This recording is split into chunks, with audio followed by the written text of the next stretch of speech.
Brent Steiner.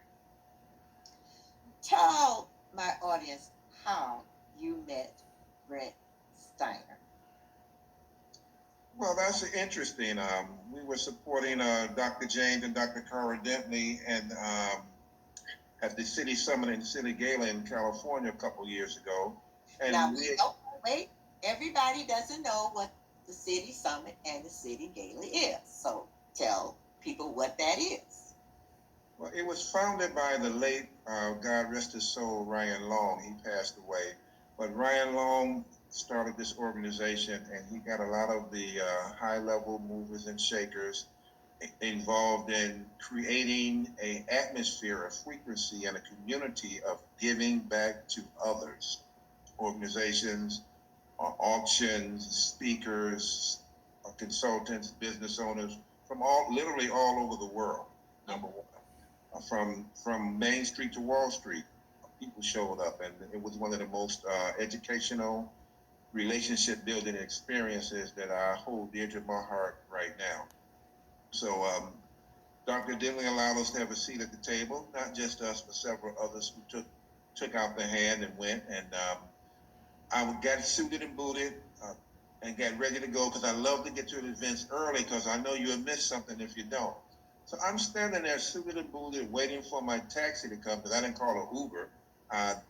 They were too small sometimes, so I just called a stretch taxi if you know what I'm talking about. And here comes Mr. Brandon Steiner. At this point, I really did not know who he was, but let me tell you the story.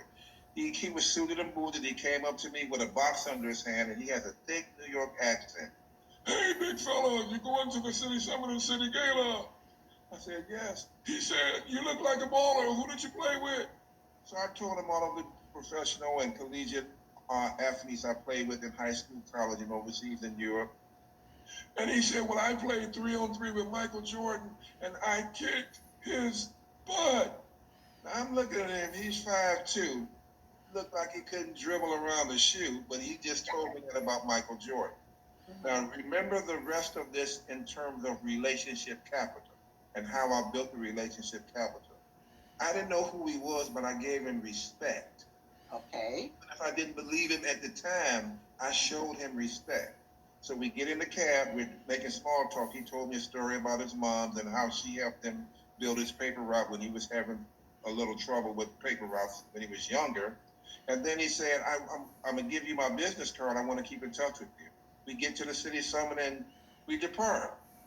I'm sitting front row and center, and the third person to be called was the owner of Yankee Stadium, a person who made millions of dollars selling chairs and dirt out of Yankee Stadium, was Brandon Steiner, the same gentleman that was in the cab with me. So I said to myself, what if I would have just acted like, get out of here, dude. You didn't done none of that.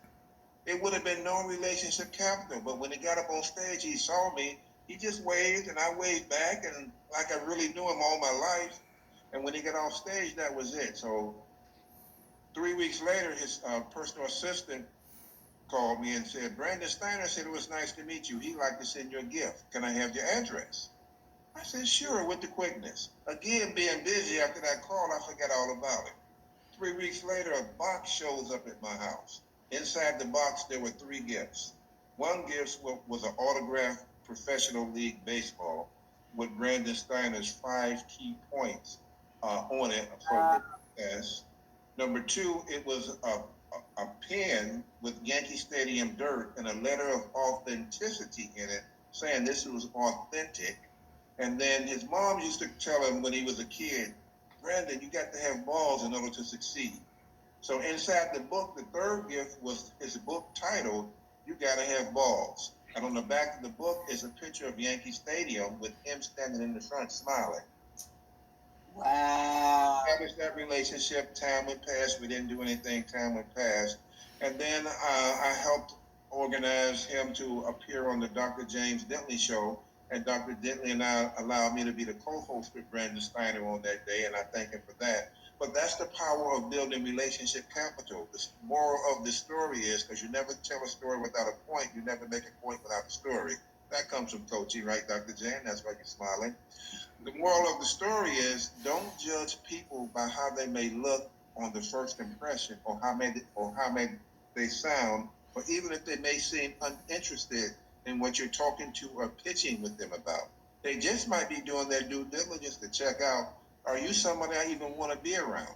They may love what you say, but if you don't have the right personal connections, in other words, like Dr. Jan says in chapter 1 of Harness the Power of Purpose, she quotes Chris Tucker, and she says, can you hear the words coming out of my mouth? Because her chapter is about communication. Yeah. And there's two communication devices and frequencies. One is the sender, who is the speaker, and the other is the receiver, who is the listener.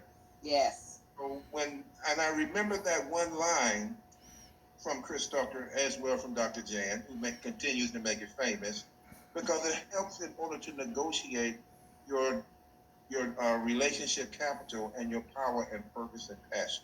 Yes, and that's very, very true. Do you understand the words that's coming out of my mouth?